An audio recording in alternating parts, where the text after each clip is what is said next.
Great morning, everyone. This is the inoculation effect, and I think it's a super cool shift of mind. A lot of people are very, very passionate about the word vaccination and inoculation, and I just as the dragon, as an observer, I love human behavior. I just find it so interesting why people feel so compelled to let other people know what they think and stand their ground. It's one thing for me to know something, but it's another for me to tell everybody that I know it and kind of give the impression that they should know what I know.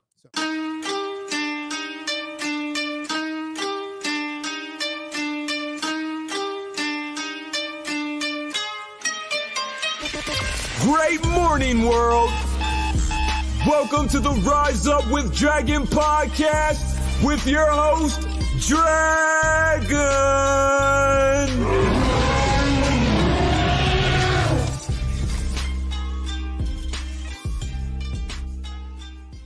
Great morning, world. This is your boy, Dragon. I almost sometimes feel like I'm like reading the news that's coming from another planet with this podcast. And what I mean by that is, like, I've been doing these for years and years and years. I actually estimate that I have almost like 1,500 rise ups, just because I've been doing them for so long. I mean, like literally, I think like 12, 13 years. But sometimes I'm always asking myself, what is it that you're doing? What is this really about? And I feel like I've mentioned before that I feel like an antenna that receives information from some sort of other frequency. And I'm here to read the news about what it is that it's really amazing to think about our capacity to like receive information. You know, the whole process of journaling for me is I'm always curious to find out like what the universe is telling me. So when I do my journaling process, that's what I'm writing about. I sit down and I don't know what it's going to be about. And then I start writing and I'm like, where is this coming from? It's like I'm decoding messages from another planet. So, and once again, I'm not on drugs. That's over for a long time. So this is called the inoculation effect. And great morning to everybody. Before I jump into it, I want to create a cool observation for all of you that are seeking love or are in love, or in that kind of that phase that I think we're all, on both sides of that. We have a tendency of like contemplating and wondering, like this process of like finding the one. That's what I want to talk about just for a second. I just had this observation and I wrote it, and it's probably going to be another podcast episodes, but just come with me for a second and think about the one. Like, how do you know when you found the one, right? What's interesting about that question, like, how do I know that I found the one? I'm thinking about getting married, or I am married, and we're always kind of like looking and observing that. How do I know if I'm with the right person or the one? So that idea of like knowing that you're with the right person, there's no real science and mathematics behind it. Meaning there's no currently we prove things objectively through science and mathematics. But there's no way of like proving it. Now, side note about that, about proof, proof is a man-made thing. Like, we can't prove things unless we use man-made concepts and formulas like science and mathematics. But we also know that some of the coolest things that we believe in are unprovable, right? Like, we can't prove with beyond reasonable doubt that, one religion is right, for instance.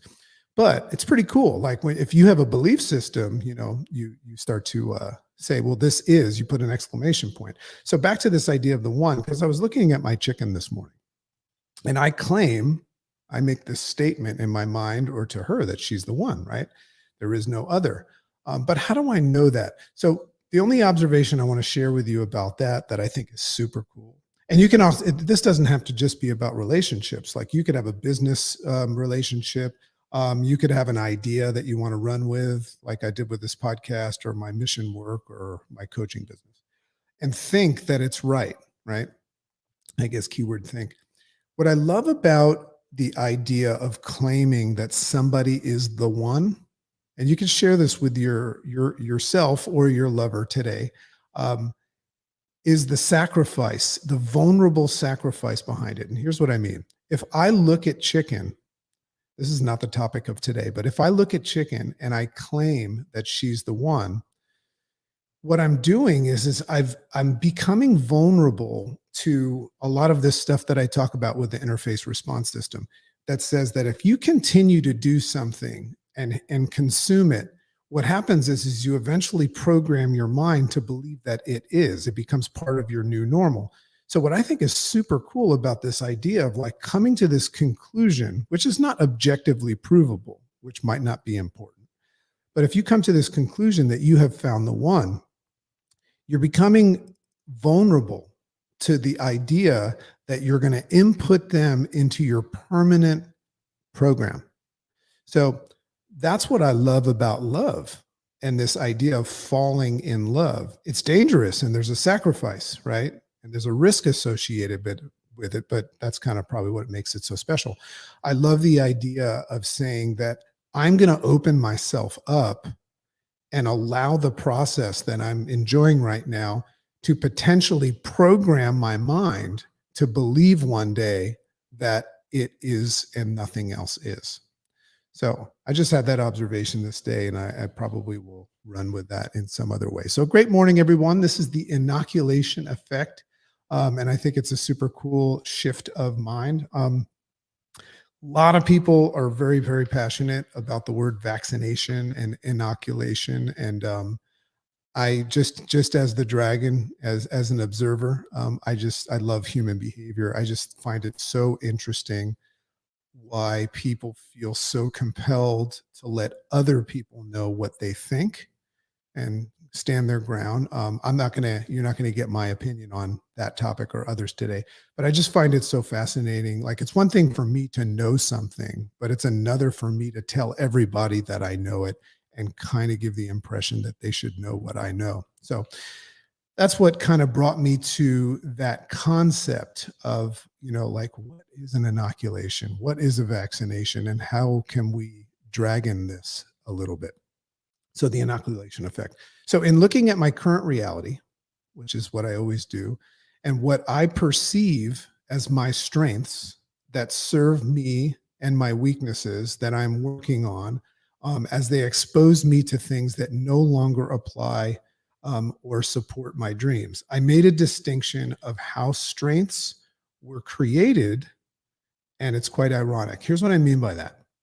When I look at myself today, in this current reality, and I look at all the things that I can see are good and strong. A lot of people say, how are you always so positive? How do you always see the bright side of things and all that stuff?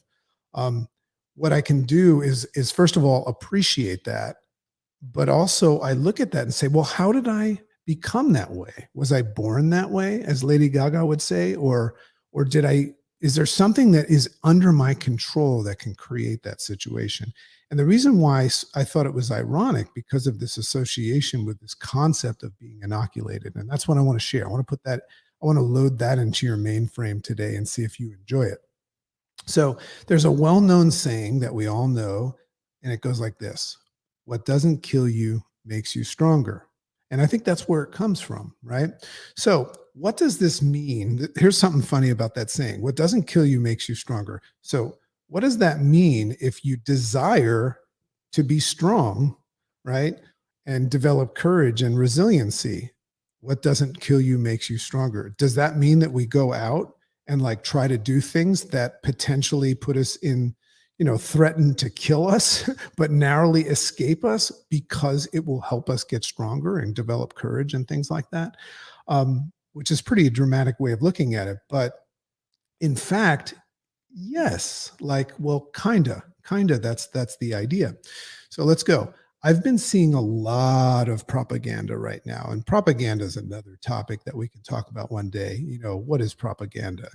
It's just like people just enjoying trying to validate their position or their career by throwing out opinions and stuff like that. And it gets validated when other people buy into it. And I think that there's an obvious, people love when others buy into their propaganda. Maybe that's why they always do about it. Maybe it's kind of like putting your picture up and seeing if you're hot or not. If I put out my statement about like vaccinations or politics or religion, um, I don't care if anybody says that it's foolish. As long as I get a couple people to say that they agree, I guess it'll validate my existence.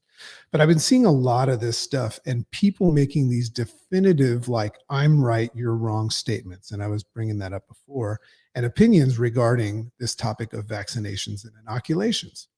So, like I said before, disclaimer, sorry, Dragon is not here to expose his opinion on it. And because in my interface response system work, I know that it's just an opinion. It would be of no value unless you asked me what my opinion was, which means that it's not real. It's just an opinion. Um, However, I am interested in the correlation of this concept of inoculation vaccination and how it has, a connection to our growth process and our ability to develop a potential resistance or resilience to potentially traumatic happenings. So here's the fun. Because does anybody here, give me a cyber wink, or if you're watching this live, you can put it in the chat. Is anybody interested in developing resilience and resistance to stupid shit out there, to stuff that doesn't matter? Anybody interested in like building thick skin that, or some sort of a white protective defense mechanism light that rejects anything that doesn't matter, right? So there's the idea. It's like, of course you are. So hypothetically, the concept, let's just back up and take our opinion off of it. The concept of a vaccination or an inoculation, it's promoting the idea of exposing ourselves to some sort of a trauma, right? And so the supposed, and I say supposed because, I don't buy into anything just because it's proven by science and mathematics. Because remember, everything that anybody says, including things that have been proven, like, even if I look up during the day and they say that's the sun, I'm still going to go, huh. Because I just have the right to think about things, right? But the idea is if exposing yourself to trauma and teaching your body to create resistance or ability to recognize that trauma or that threat in the future so that you can crush it. That's kind of like the idea behind an inoculation or a vaccination. So in the realm of personal growth and self-development and building, this concept of building a more resilient and more effective response system, it's cool to look at the Stoic principle. There's a Stoic principle called voluntary discomfort and recognize that it's using the same strategy, right? I do hard things or go without comfort or get uncomfortable with consistency. And I'm in essence inoculating myself so that the uncomfortable things become new strengths and comforts down the road. What's interesting about pushing into the realm of the uncomfortable so that you can grow is if you do it long enough, it actually becomes part of your comfort. So that right there is an interesting way of looking at the inoculation effect is if I subject myself to the trauma of uncomfort long enough, I will inoculate myself in the future. When that trauma happens again, I'll say, hey, no problem. And then I'll crush it, right? But what's interesting about that is that you now have taken something that once was uncomfortable and makes it your comfort zone, and you have to recognize it's time to grow more. Anyway, so here's an example. I get up every day, Dragon gets up every day at 4:30 a.m. If anybody wants to text me, they can, and they'll see. 4:30 a.m. and I exercise and I read and write. Hence the reason all this stuff is happening. So that's what's going on right now is you're hearing what I wrote this morning. So compared to sleeping in, so if I compare what I do to sleeping in and being lazy or someone like that, this could be perceived by that person that's like that as uncomfortable and traumatic to most. But after doing it for 10 years or so, it kind of like flips a switch and it becomes my normal, my new normal, and actually makes the previous, here's what's interesting about this. That's my new normal, my new comfort zone. And I look at the idea of being what's labeled as being comfortable, and lazy, that's what I now see as uncomfortable. So here's an interesting thing about that. What I'm saying now is that if I'm comfortable in life right now, I know that to grow, I need to get uncomfortable, right? So I embark on that journey and I inoculate myself from that discomfort by practicing it with regularity. But once I get there, what's interesting is if I turn back and look at where I was and what I used to call comfortable, that's my new uncomfortable. What I struggle with now is relaxing and sleeping late and not exercising and skipping my writing and my reading. So it's ironic, but my growth process right now is to try to do some of that stuff every now and then. Not too much because I don't want it to become part of my new program, but isn't that crazy? So the same thing happens when you practice this interface response system concept that I talk about and develop a stronger response to stuff and learn to pause, right? That's the practice of it, and claim conscious control of the program running inside of you. That's what the main gist of what I teach people is, how to pause and interrupt the automatic thing that happens inside of you. This is why most people struggle to grow, because they just keep running their same program. And that's the power of the, right? That's mostly what I talk about. But this is also a way of inoculating yourself. So you're basically inoculating yourself over time when you practice this, and strengthening your resolve towards once perceived obstacles that threaten to throw you off path. So one of the greatest things you could ever do as a human is learn how to stay on track, especially if you've set a goal that's, sexy, and you're going after something and it's connected to your hopes and your dreams and all that stuff, and you're on your way there. If you can stay on track and be consistent with it, you're going to get it. Everything points to that. So the challenge with that is being consistent, right? So in essence, in this inoculation effect, what I'm doing is I'm identifying the thing that can throw me off track, right? Distraction, thoughts, the little liar in my mind that's giving me an inaccurate narrative of what's going on in life. So those are the things that can throw me off. So there's the trauma, right? So I learn to face into them, I lean into them, and I practice something like the interface response system. And I go, and I cognitively distance myself and I practice, which is not always easy. That's why it takes practice.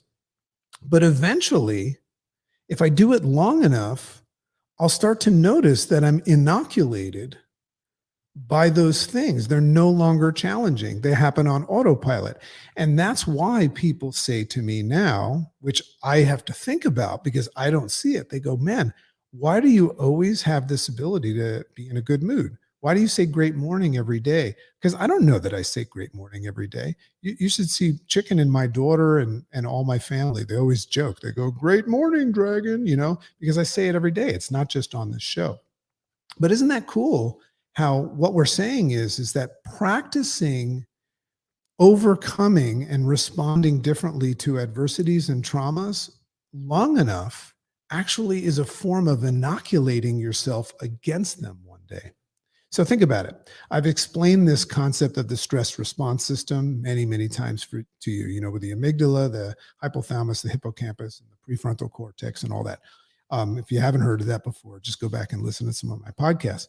So it's an automatic process. And the idea of this IRS is to slow it down and gain access to a more rational, less programmed outside in response. That's the whole idea.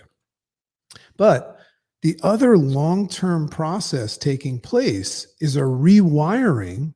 This is where the inoculation comes in. It's a rewiring, right? Like when you get a vaccination, hypothetically, the idea is like you don't know when the disease is coming at you, right?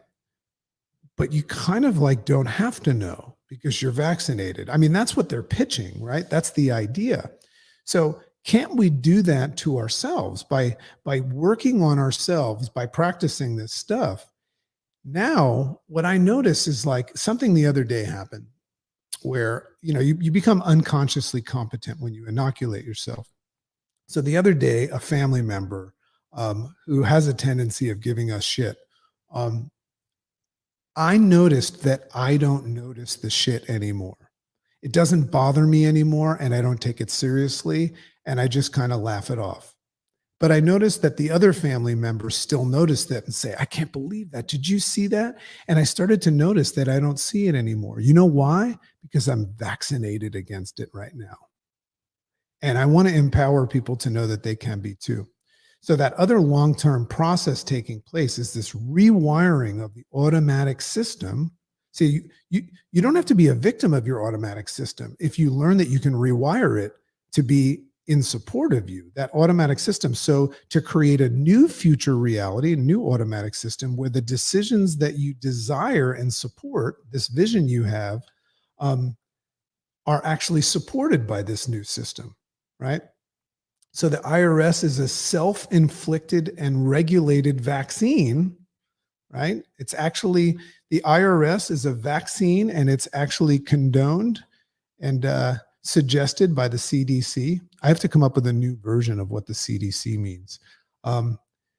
Regulated vaccine, which inoculates you from diseases by becoming familiar to the disease triggers by repetitive practicing. So you get the idea. So the next time somebody asks me why I'm always happy and see like the bright side of things, Dragon, why are you always so happy? And why do you see the bright side of things? And why I don't get my feathers ruffled by obstacles, why I actually get excited by obstacles, or attacks from people, or judgment and criticism, right? I feel feels just like you, but why I don't get off track and I don't get my feathers ruffled against it, I'm just going to say, oh, it's really simple. I'm fully vaccinated against that shit, right? So you get my point. So folks, if you're interested, this is my offer to you. If you're interested in becoming stronger in your resolve and resiliency against stuff that doesn't move your ball down the field, I'm happy to inoculate you. As a matter of fact, that's what I'm offering you every day. Now, I always offer people the opportunity to, at the end of my shows, I always say, if you learn something today, give it away. That's how it's going to stay. But I also offer people the ability to just say, hey, man, I'm going to let go of everything I just heard Dragon say. I'm going to take whatever actually organically resonated with me, and I'm going to put it to use. Because if you don't put it into play, it's not going to stay, right? So I offer that to you. But all you have to do, in my opinion, is keep thinking, keep openly thinking, be agile, and keep openly thinking rather than being rigid. Keep listening, right? Because what I'm offering, I believe, and it's just my opinion, is I'm offering you information that you can consume on a regular basis that can potentially support where you want to go. That's what I believe my show is and what my podcast is about. You make that decision, right? Don't do it because I told you to do that, but keep thinking, keep listening, and keep practicing being the dominant force in your life. Now, you've heard me talk a lot about control, and that's what I mean by that. Is it's all a fantasy. Good day, bad day, in control, out of control. It's all a fantasy that you create in your mind. So if you can learn how to control your mind and practice it long enough and inoculate yourself, well, then you'll create the fantasy that you prefer. And you'll end up in that fantasy having everything that you desire. So love and appreciate you all. This has been fun. One thing I want you to always recall is that when I do these shows, I'm not performing in front of other people. I'm taking this stuff that I've thought of and written down and talking about it. And it's a complete selfish act. I'm practicing taking ownership of these thoughts so that I can become inoculated against other stuff. And that's why I've done this 1,500 times, right? So take that into account, that if you have an idea, if you thought of something today, if you read a book, if you picked something up from this podcast, go write it down and then go explain it to other people on your podcast, on your show, or in your family at the dinner table. And that's how it's going to stay. Love and appreciate you. You can follow me at Rise Up with Dragon on Instagram, DM me.